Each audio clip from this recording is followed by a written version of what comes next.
trick here. We're down at the barn. We're in the wood shop size. One of the convenience I have here is I can let my dogs out in the back in the running kennel. That way they don't have to sit here and bark at me butchering a deer. But what I want to do here in this video, if everything comes out right, it'll be part 4 of Deer Camp 2022. And that's show you some tricks to the trade when it comes to processing your own deer. What might make it a little bit easier for you and get the most out of your meat. What are some tips to the trade? What makes your processing presentable, and to where that when you do cut a piece of meat, you don't have a problem giving it to somebody who may not be a hunter themselves, but they'll ask you, hey, can I get some burger, or can you cut me a couple steaks? Can I get a couple steaks off of you? They want to give it a try, and you don't want to give them a piece of meat that's nasty. Hair is one of the biggest things a person deals with when it comes to a deer, and I find the trick to hair is don't get any on it. Well, how do you do that? The trick would be to cut the deer, the hide, from the inside out. And what I mean by that is after you've processed, or after you've field dressed your deer and you go into the cavity, you want to slide your knife between the meat of the deer, the carcass, and the hide, and you want to cut the hide from the inside out. And when you cut it from the inside out, the chance of that hair just falling out and coming out on your deer is less. It's still intact with the hide. But if you were to simply take your knife and cut from the outside in, you're going to have hair flying everywhere. And I'm not going to do it on this deer because I want some good burger out of this. But you're just going to have to trust me. You do that, you're going to have hair all over that deer. And it's not easy to get off. There is a trick to it, however. You're not going to be perfect. You're going to get some hair on your deer. One of the other tricks to the trade is to have you a little cylinder of propane, like a propane torch, with a little torch. You can get them at Walmart over in the auto section. And once you get I'll show you once I get this skinned out, take that propane torch and you can just lightly hit your deer and it'll singe and burn that hair off. And so you don't have all that hair there.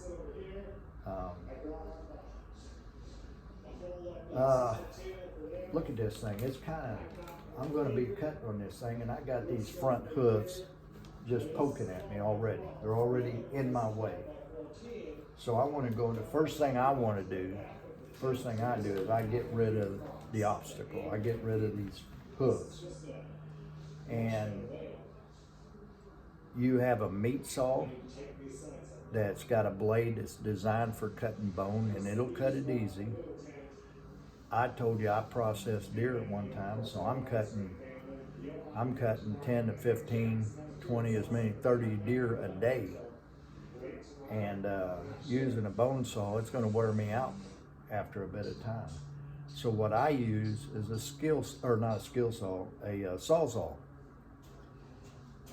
And with a wood blade. That's your trick. You want to use a wood blade in your sawzall. Let me see if I got mine set up here.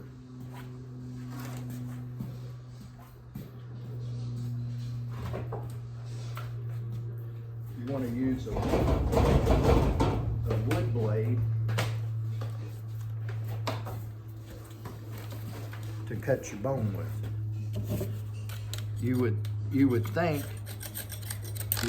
that, oh well, I can use a metal blade, a construction blade, and it's going to do the job. But this here's got a wood blade on it, and that wood blade is perfect for cutting bone. Now, what it's not good at doing is cutting hair and hide. So the first thing you want to do is you want to make an incision on your hoof above the joint. Just cut into your deer.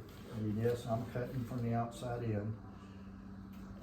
Minimal hair there. Sharp knife, and I'll cut that incision in there. Now when I take my sawzall, I can cut right through that bone and without any problem. So I go to my hooves.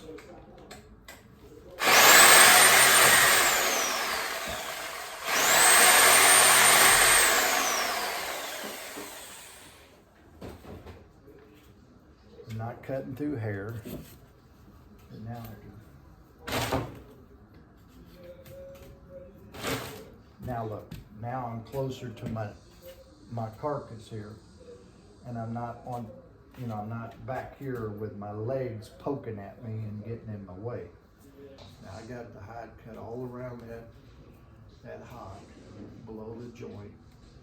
You don't want to let your knife touch the tarsal glands. Once I got that cut, then I want to cut down toward the center of the carcass itself. So I'll take my knife again and I'll just go back up here where I cut my slit to hang it. Trying to cut from the inside out of that meat and not leaving hair everywhere.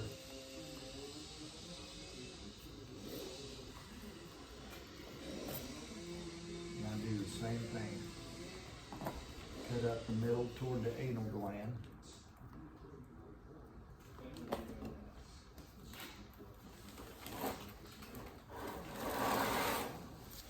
I can even go to the anal and do the same thing, inside out. And I've got my first cut there, around the hock, down the hindquarter to the center of the carcass, and I got my first leg ready to skin. Then I want to do the same thing to the second leg. Okay, we got both hindquarters cut around the hocks, cut down toward the center of the carcass, and now the next step would be to peel the hide down, start peeling it off the carcass itself.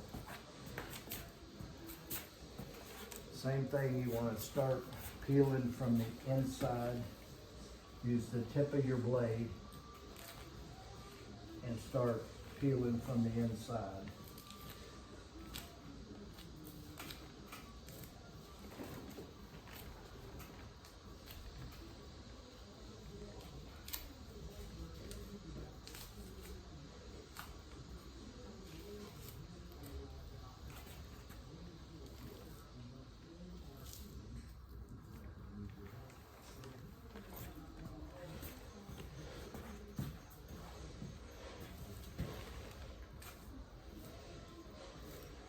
One hand to pull with. Let that pulling down help pull it off, and use the tip of your blade to do the actual cutting. And you're not cutting the hide, you're cutting, there's what's called a little sinew, the skin off the hide, but you're not cutting the hide itself.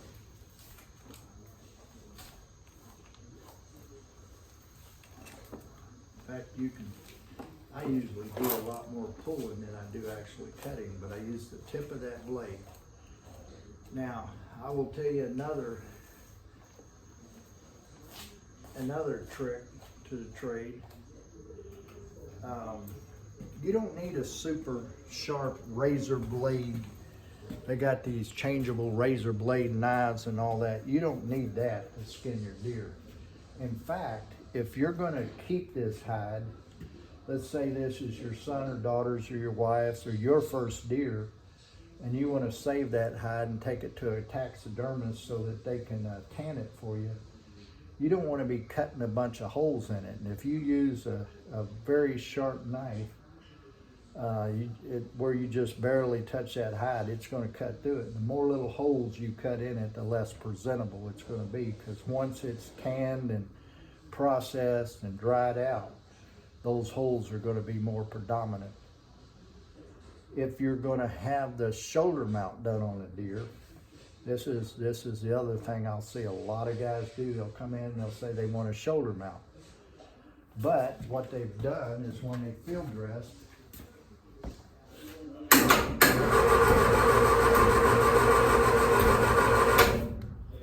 because they've seen it in a book somewhere, they'll open this cavity when they're field dressing, and they'll cut all the way down the neck. They'll get their hatchet or their knife and they'll cut through those ribs all the way down here so that you can get the lungs and the heart out of the rib cage, esophagus and all that. And I told you there's some field dressing, they'll get down to here, there's a diaphragm in the inside there that'll separate the intestines, which are here, from your liver, your heart, your vital area right here. And they'll cut that hide and that bone all the way down to the neck. Well, when you've done that, you've given your taxidermist a lot more work to do. You want to give your taxidermist as much hide as possible to do your shoulder mount with. So I always recommend just cutting right to the end of that rib cage, just cut to there, and you're going to get dirty. Just reach up in there with a small knife. Pocket knife is perfect for it. Reach up into that cavity, cut your diaphragm out, and you can reach up in there with both hands, go up inside, up toward the esophagus and cut it off, and you can pull that lung and heart out of there. And that preserves your hide. So I've given this taxidermist here, if I wanted a shoulder mount here, I've given him a lot of hide, and then I'll just, at some point in time, if it's going to be a shoulder mount, I'll just go and cut the hide off here. And so they've got a lot of hide to work with. We're not getting this one mounted. But that's what I see way too often. Now earlier you seen me going and cut the hide down through there because I knew I wasn't going to get this one mounted. But I'm telling you now, stop here, peel your deer down to this point, and then I'll show you what you're just peeling it off. You're not cutting your shoulders down the seams here. You're going to peel the shoulders out of that hide, but you want to save as much as that hide as possible. Now, taxidermists today are better than they were 20, 30, 40 years ago. Their ability to sew a hide together and make things look good, make mistakes look good, is much better than it used to be back in the day. There's some that come in so badly damaged, there's nothing they can do with it. So my taxidermist would always come to me and say, hey Rick, I need a hide. And they'll actually take a hide from another deer that I've caped out for them, and they'll put on that shoulder mount for that person, and they never know in most cases. Or they may tell them, hey look, you get an honest taxidermist and he's going to tell you, hey look, you butchered this hide up, but I can get a hide for you. And that's what your processors, sometimes they'll go on and cape out a hide of a doe, a big mature doe, another buck. Maybe the guy didn't want his buck mounted, shoulder mount, so they'll use that hide on that. So but it's going to cost you a little bit extra to do that. So key point, if you're going to get a shoulder mount, it's not necessary to bust your rib cage open all the way. It's not necessary to take a hatchet or a saw and cut it all down there and ruin your hide from, I'd say, the waist down, or the mid part down, and save as much hide as possible for that taxidermist. Help them out, and you'll get a much better looking mount. You'll have less holes in it, cuts in it, and less work for your taxidermist to do. So what we're gonna do here is we're just gonna keep peeling this out. So to get back to the knife, I'm using my hunting knife. I'm using the same knife, a buck knife, a folded knife that I use. But if I had a single-handled knife, the buck 110, I've used that for years and years and years, field dressing deer. I like a small knife when I'm inside the cavity. People say they butchered their deer. They mean it in true sense. They butchered it to the point where you can't do nothing with it. But I've already field dressed. I think we ended up dropping 5 deer this season. So I've already cut on a couple hides with this one. So it's not the sharpest knife in my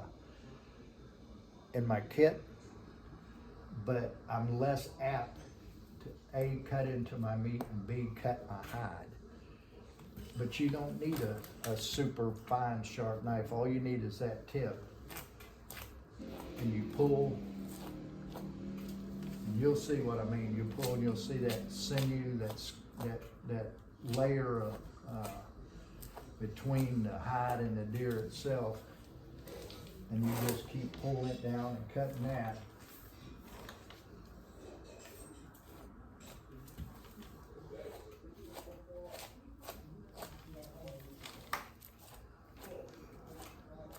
And just peel it down. I'm not cutting into my meat. I'm not cutting into my hide.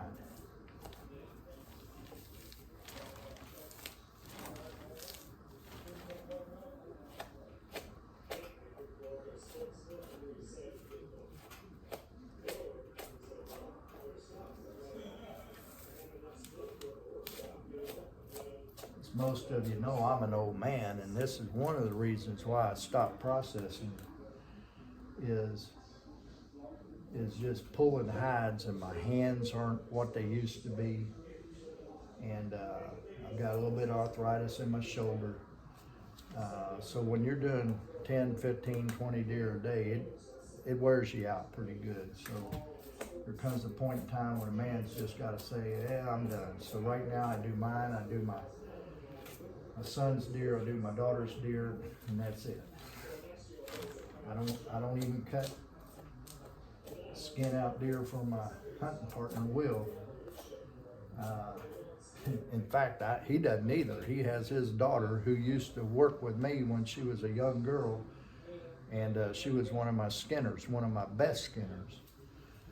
But she'll skin his out now and debone his meat and all that for him. He's gotten pretty spoiled with her. In fact, she'll go all the way to the point of grinding his meat and all that. He'll take his back straps and he'll cut his steaks up with it, but he leaves all the other work to his daughter.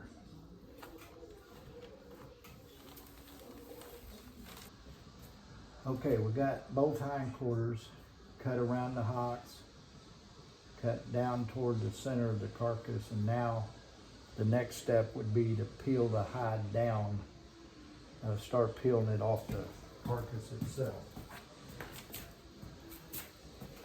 Same thing, you want to start peeling from the inside. Use the tip of your blade and start peeling from the inside.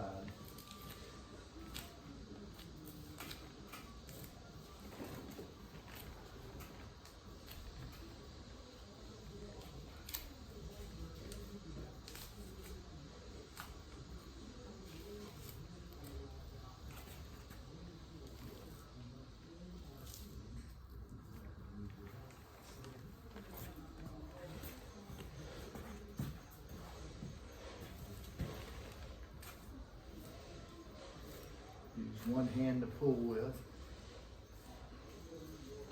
Let that pulling down help pull it off, and use the tip of your blade to do the actual cutting. And you're not cutting the hide, you're cutting, there's a what's called a little sinew, the skin off the hide, but you're not cutting the hide itself.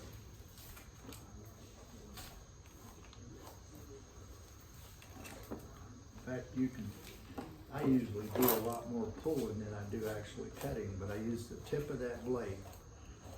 Now, I will tell you another trick to the trade. You don't need a super sharp razor blade.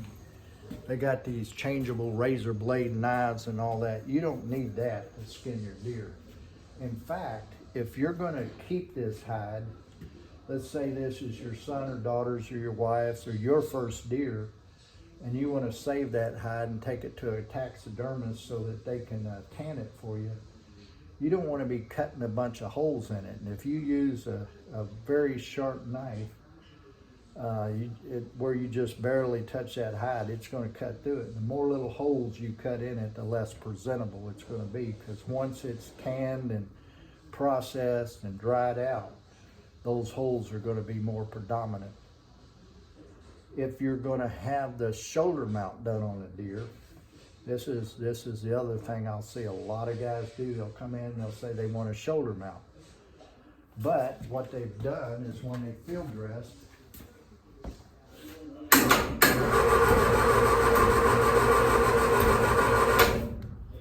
because they've seen it in a book somewhere, they'll open this cavity when they're field dressing, and they'll cut all the way down the neck.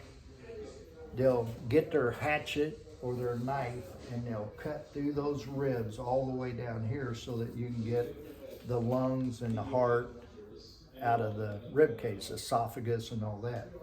And I told you there's some field dressing, they'll get down to here, there's a diaphragm in the inside there that'll separate the intestines, which are here, from your liver, your heart, your vital area right here. And they'll cut that hide and that bone all the way down to the neck. Well, when you've done that, you've given your taxidermist a lot more work to do. You want to give your taxidermist as much hide as possible to do your shoulder mount with. So I always recommend just cutting right to the end of that rib cage, just cut to there, and you're going to get dirty. Just reach up in there with a small knife. Pocket knife is perfect for it. Reach up into that cavity, cut your diaphragm out, and you can reach up in there with both hands, go up inside, up toward the esophagus and cut it off, and you can pull that lung and heart out of there. And that preserves your hide. So I've given this taxidermist here, if I wanted a shoulder mount here, I've given him a lot of hide, and then I'll just, at some point in time, if it's going to be a shoulder mount, I'll just go and cut the hide off here. And so they've got a lot of hide to work with.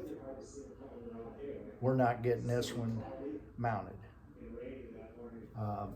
But that's what I see way too often. Now earlier you seen me going and cut the hide down through there because I knew I wasn't going to get this one mounted.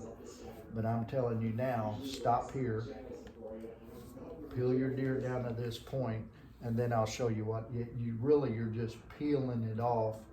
You're not cutting your shoulders down the seams here.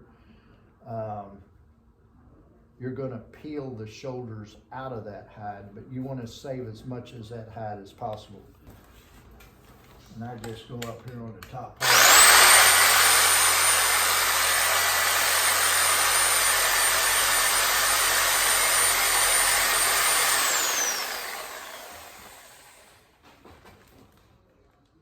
Now once I hit the bone, it cut. But like the hide, it's not a meat saw, in the sense that it's going to cut through skin and hide and stuff like that. But it cuts bone excellent. And so now I can just finish peeling my hide off. Now I got a good tail to grab a hold of and cut with, pull with.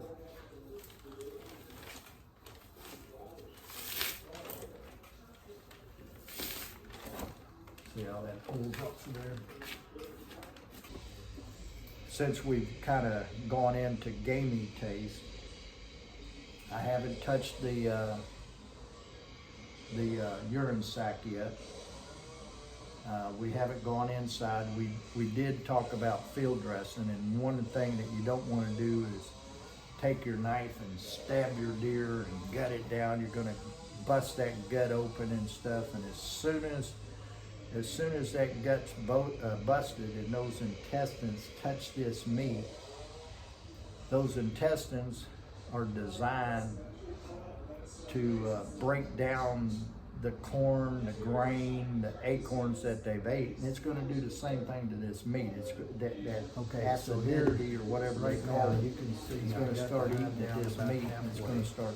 Just don't start a bunch of getting hair into all it. over my carcass. And In fact, I got very little that's hair. wild I think game. I did a pretty good job of that. When they I still got try some to, tallow here on the back and they're not, straps, they but don't I'm know. saving I them just for later. prefer they never I touch still got some tallow on that anal fur cavity here. or See how the that rips the off urine there? sac. That's weight. Let me do that. That's weight. So when I because say if they cut 50% that of your urine sac, your live weight it starts, starts, it busts. And edible now meat. you've got urine You're not running eating down this. your body This and isn't your deer. pork fat. To me, that's This the isn't wild fat, game it's a taste. tallow, That's and it's improper nasty. process and improper field dressing. Get your deer to the processor as soon as possible, or if you're doing it yourself, you do it as soon as possible.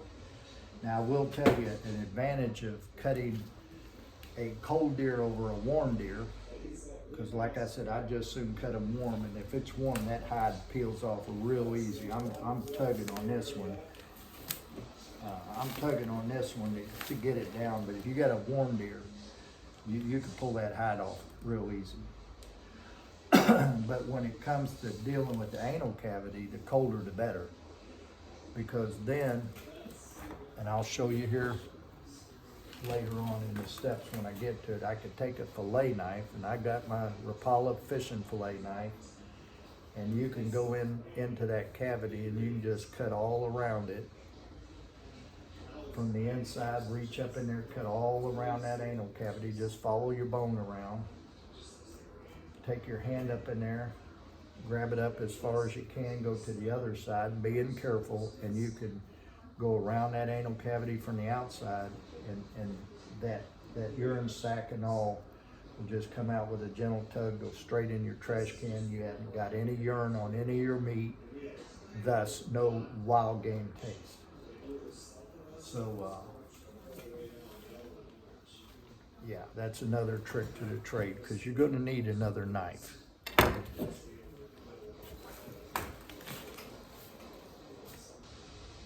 So I've got this one all the way down to the shoulders. We got the hide down a little bit below the shoulders, and I'm not saving this hide for a shoulder mount. So like I told you, I've already cut from inside out down the neck a little piece. So the next thing I want to do is take my shoulders off, and again, to keep that hair off of there, and I'll get some hair on it. I mean, it's inevitably going to happen. But what I do is I take my knife and I come from inside, slide it up in there, and I cut out. And that reduces the amount of hair that's cut off and starts getting all over your meat. And I'll just take it easy, and I'll cut to where I've already peeled down to this point, until I get to a point where I'm going all the way through the hide now. And I come back and I cut that off, and then I just want to go on and peel this hide off. Got my deer down a little low, so I'm gonna bring it up some more.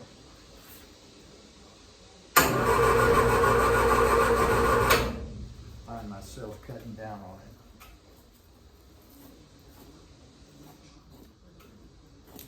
Keep pulling my hide down to where I can see my shoulder.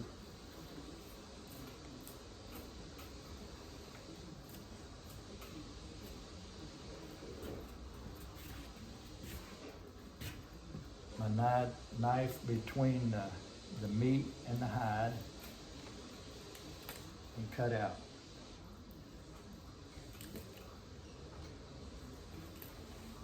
It'd be a whole lot easier to just take your knife and run it down like this, but as soon as you hit that hair, it's just gonna start flying everywhere. And now you're gonna have hair all over your meat. Just keep working that knife through there, through that front leg until I get to the opening of the hide. And then I bring it all up.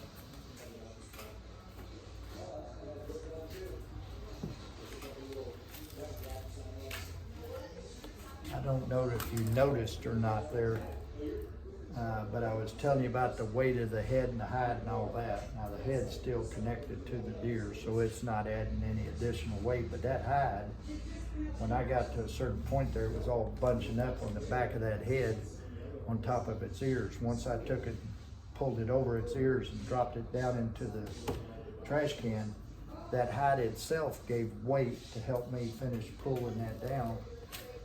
And now my hide is helping me pull. That weight is pulling down on that deer. You get a big deer, and you'll certainly feel the difference as that hide's pulling down. Now, how far down do you go? A lot of people probably don't think so. The neck is hard to debone it. A lot of bones in it. But I think one of the best roasts that they've got on a deer is the neck roast. So I try to get it down as close as I can. I want to get a good roast out of it.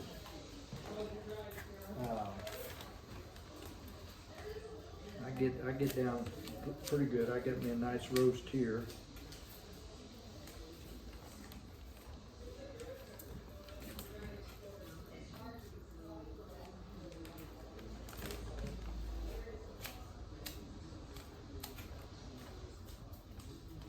You put this neck roast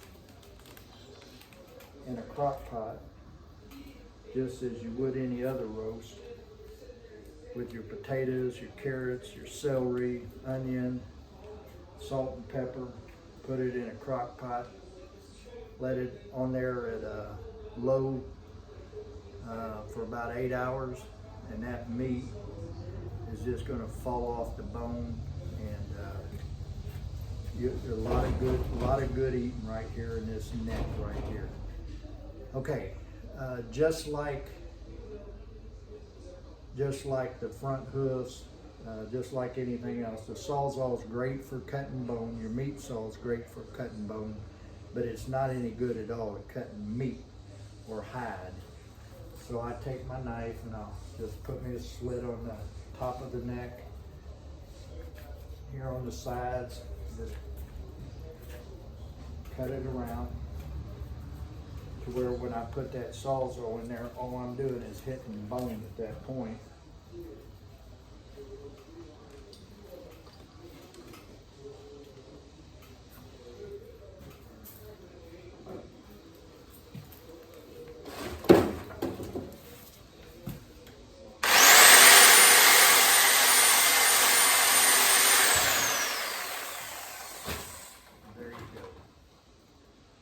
Okay, this particular deer here, I'm going to process this one for myself for mostly burger, but what I'm going to do is I'm going to show you how to make your other cuts of this meat as if you were trying to get as many roast and as many cuts of meat out of it, roast, steaks, burger, where your best stew meat's from, jerky meat, things like that.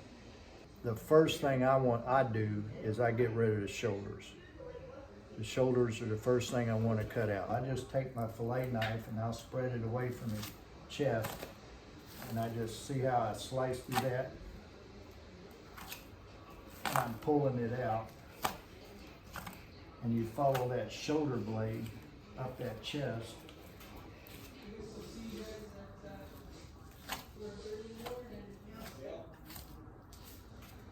All that is a shoulder blade right there. and I'm staying as close to the shoulder blade as possible, and now I have a shoulder off. And you do the same thing to the next shoulder. So I've got the shoulders off. I got some cleaning up to do on that one because I want to trim all that blood out of there. And I'm going to end up deboning those for burger, but I'm going to show you the boneless cut and the shoulder cut out of it before I do. What's the next thing I do? Well, I'm going back onto the inside.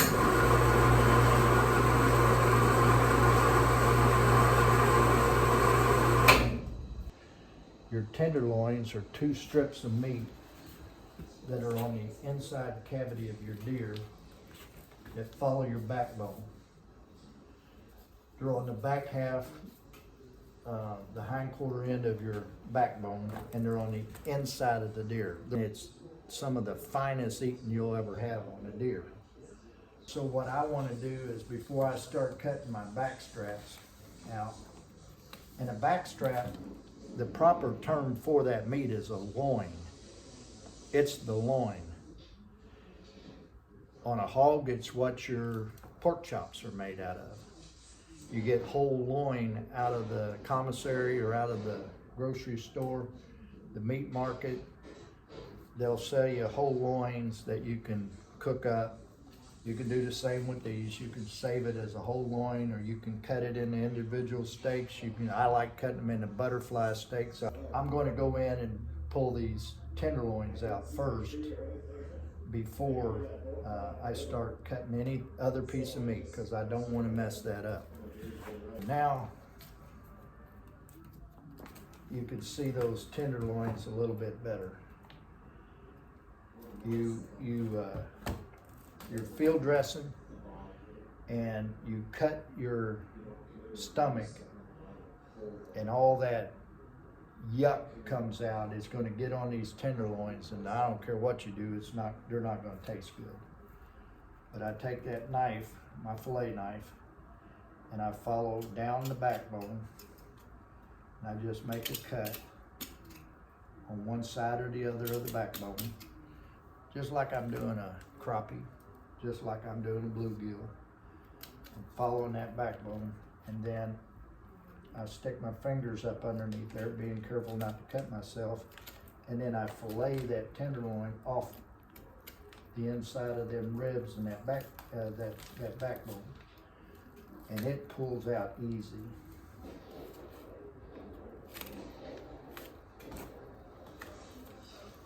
It'll pull out easy for you.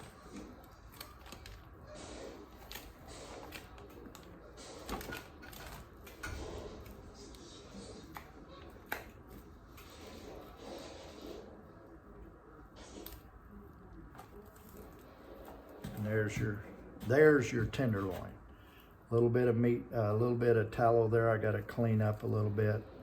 It's already dried a little bit from hanging, but that's okay. It's not going to hurt you. You want to clean up all that tallow, and it all just peels right off.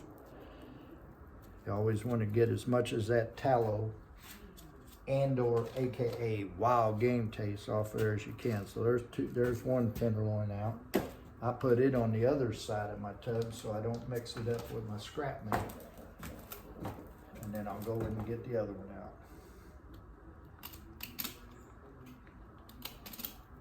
Some people will pull this piece of meat out as soon as they field dress, put it in a Ziploc bag. They'll do that in their heart. They'll put it in a Ziploc bag because they know the value and that'll be camp meat that night. They'll eat it that night on an open fire or a grill. And there's your second one right there. That's some fine eating right there, guaranteed. Put it down on my other end of the tub. Now I've got my tenderloins out of here. Now you probably wonder, okay, you don't want to forget them. Why did you do that? Well, my next cut of meat that I'm going to get out of here is my back straps, my loins. And what I do is I make a cut from the hindquarters across. I'll cut from the other side. And when I do that, I'll cut the tips of those tenderloins off. So I'll lose 2 to 3 inches depending on how big the deer is and how big the tenderloin is and all that. So I want to get them out of the way. So I got the customer a good cut of meat. I got a good cut of meat to eat. But the next thing I want to do is I want to get my back straps out because I don't want to ruin them.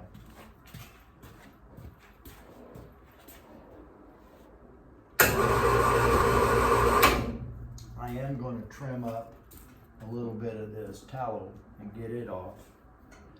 So on them loins there, you can see on the back straps, I've cleaned up a lot of that tallow and got it off.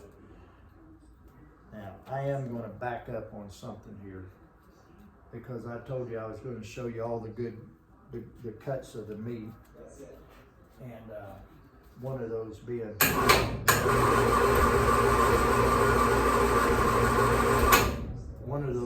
the neck roast. So I'm going to take a neck roast off right now. And I'll show you why. When I debone for a back strap, I'll cut across up here with my fillet knife. I'll follow that backbone all the way down. And if I'm not going to save a neck roast, I'll follow it all the way down to the end of the neck. And then I start from the top and I'll start peeling that backbone or that back strap out, that loin. I'll start peeling it out and it'll come out one big strip of meat all the way down to the neck. Then once just for ease, for my ease, it's a whole lot easier than that. Plus I can debone my neck a whole lot easier that way.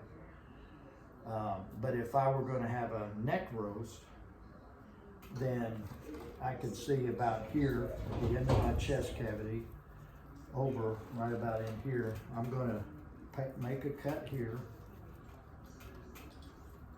And we know why we're doing that. That's because I gotta cut through bone and my sawzall's not gonna cut through the meat. My meat saw doesn't like cutting through meat, it likes cutting through bone. We call it a meat saw, it's a bone saw. And then I'm gonna cut that neck off.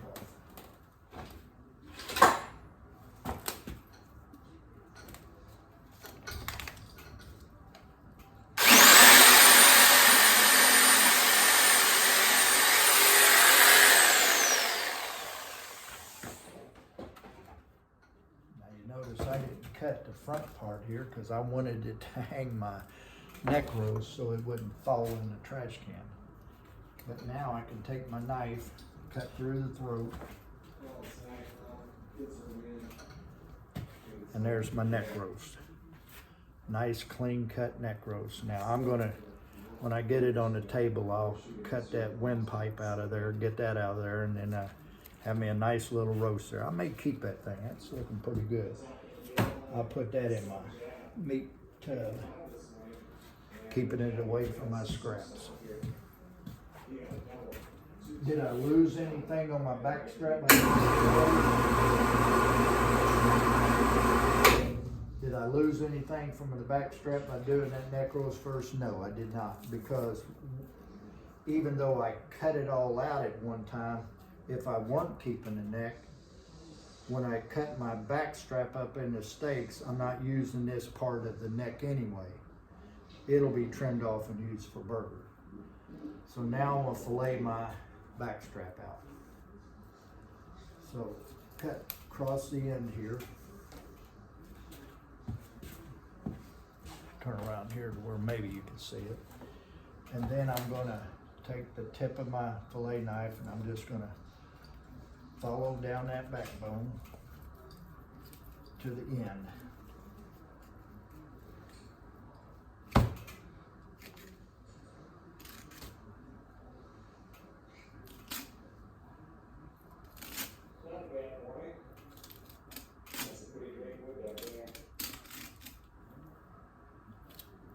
can hear the tip of my knife on the bone, and once I get that done, then I'm gonna start peeling that back strap out from the top, the hindquarters, and I'm just going to start filleting it off that backbone. being very careful not to cut the tip of my finger off.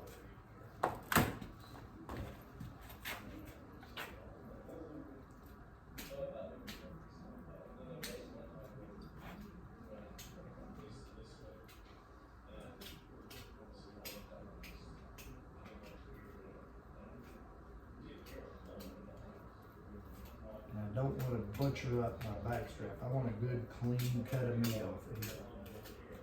So I've got it to this point here where now I can grab the end of it.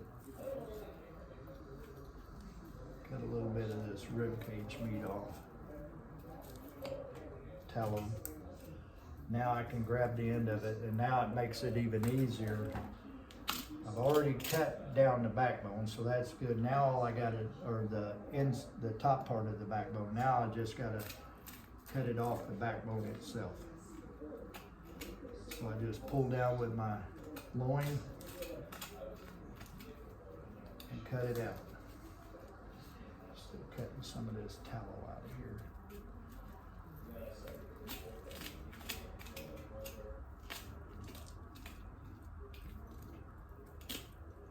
Now that I'm down to my ribs, I'm just filleting the back strap off the ribs and the other side of the backbone.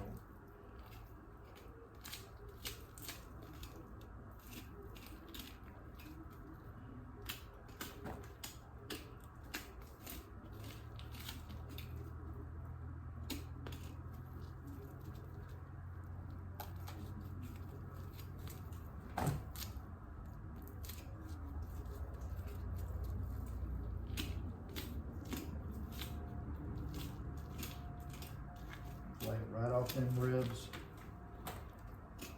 right off your backbone.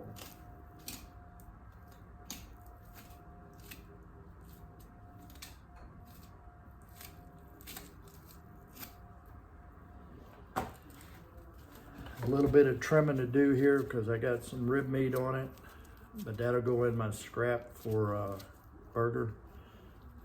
But there's your nice back strap. Not all butchered up, not all cut up. See this silver lining? They call it silver lining, sinew, whatever you want to call it. Some people will actually fillet that out of there because they don't want it in there at all. But it also helps with butterflying your steaks, and it's really not that bad. When you cook it up, you can cut it out as you prepare your meat for eating. So I'm gonna take this piece of meat and put it in my tub.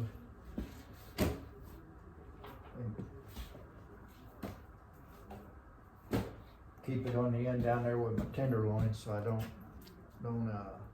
lose it. You're not gonna lose your back strap. You're gonna tell it. And then I'll go on and take the other one. Okay, we got our back straps out of, we got our tenderloins out of here. We got our back straps out. You see there's not much meat at all left on that backbone. And what I went on and did here was I trimmed up all the tallow off the outside of the rib cage here. Because I'm gonna use this rib meat, I'm gonna debone it from the ribs, use it as scrap for my burger. I've cleaned off as much of the tallow and the stuff as I can get.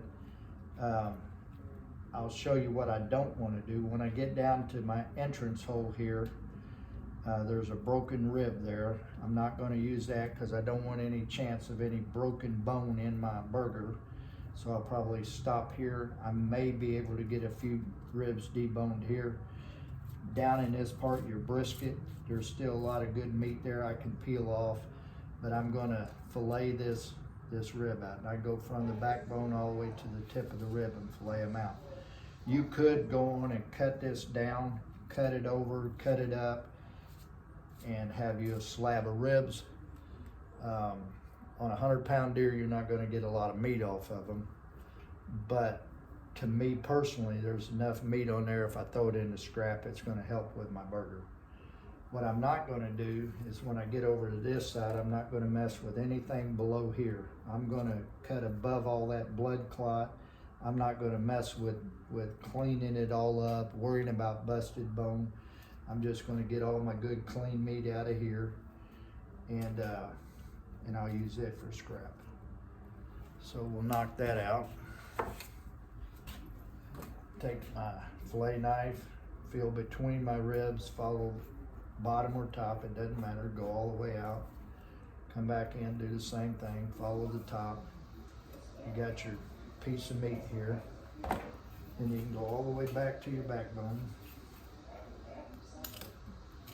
Cut it down and you got a good piece of meat there you can use for your burger. Throw it in your scrap.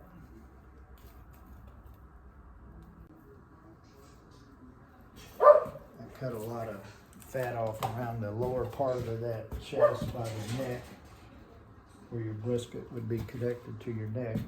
I saved that. That's a good piece of meat. So I could probably go down a couple more ribs, but I'm not.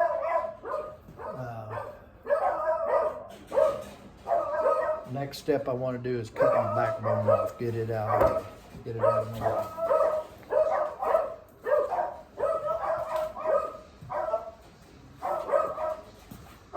Sounds like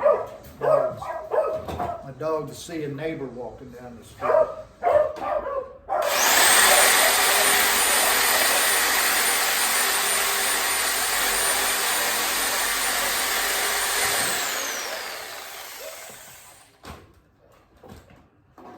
Now you might think my sawzall blade ain't sharp, is that I don't have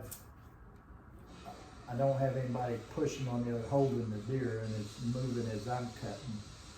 And so it's a, you know, from the video it might look like, man, he's got a dull blade. No, you want your blade on your sawzall sharp. You want it to be a wood blade. But if you had somebody kind of holding that to where it can hold it, not push it away from you as you're cutting it, it would help you a little bit. Okay, so now we're getting down to the fun part, the nitty gritty here. Bring it down to where I can work with it. I'm going to clean up some more tallow first.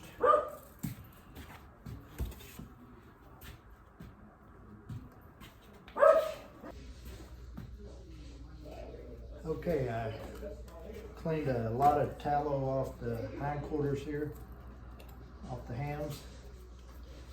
And what I'm going to do now is I'm going to remove the anal cavity. I'm going to start, I also went on and separated down to my bone here, the two pieces of meat. But now I'm going to take my fillet knife, and right here in the center you got your anal cavity, and there's a lot of tallow in there. I'm just going to lift it up a little bit, best I can. I'm not going to squeeze anything. I'm holding the very tips of this, and I'm going to start cutting around it. I'm going to fillet around. You'll feel it. It's bone all around there. But I want to stay up high and over with my knife, so that all I'm doing is filleting around that cavity with my knife, following the bone. I'm not cutting any intestine, I'm not cutting the sac or anything like that. I'm just following that bone, the cavity. Now, like I said, this one here has already warmed up a little bit on me, and in other words, it's not froze. If it's froze, man, it cuts out real easy. But you can see all this stuff here, all that is intestine. It's a lot of tallow. I don't know if you can see it, but there's my urine sac. It's still intact, but I'm just following that bone.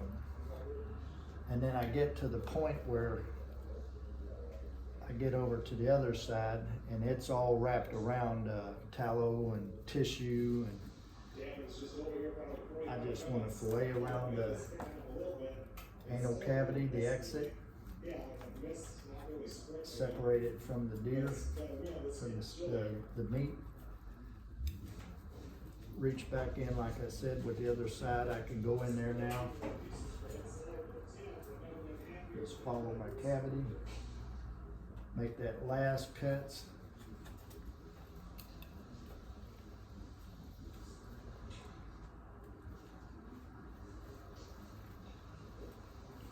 just, look at that, pull everything out all at one time. And now I got a good clean cavity, didn't puncture my urine sac. Try saying that over and over, urine sac. And I got a good, nice, clean cavity between my two hindquarters. We're ready to cut again. I get my sawzall. And again, you could do this with a meat saw, you can do it with a bandsaw.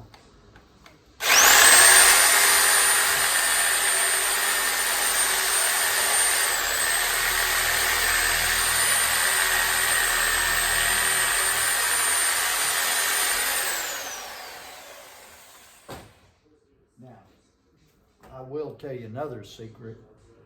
If you don't have the right kind of gamble, you just threw hams all over the floor. In this case, I do have the right kind because mine got a hook on the end, so I know it's going to hang on to each piece of meat. And that helps me later on too. Because now what I'm going to do is I can take my hindquarter off, one of them. I can lower the other one down gently and it's still hanging on my gamble. Lesson learned, I got them both ways. And then I'm going to separate my hindquarter from my ham. And without moving my camera, I'm going to just try to show you here. So what I want to do is I want to take my knife and I want to save as many cuts. I don't want to cut it up here because then I got to cut this off. That's a second cut. So I just cut right there in that tendon that you don't want to cut earlier. I'll make a cut up here in the leg. I lay mine in the tub and then I'll take the sawzall and cut that bone off.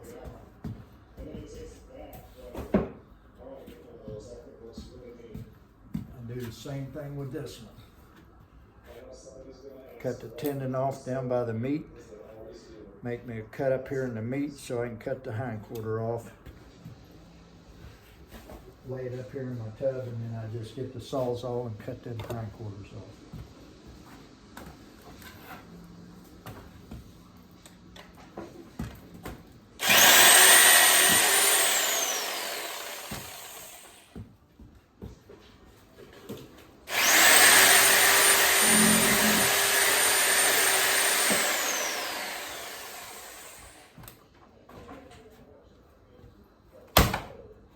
There you go.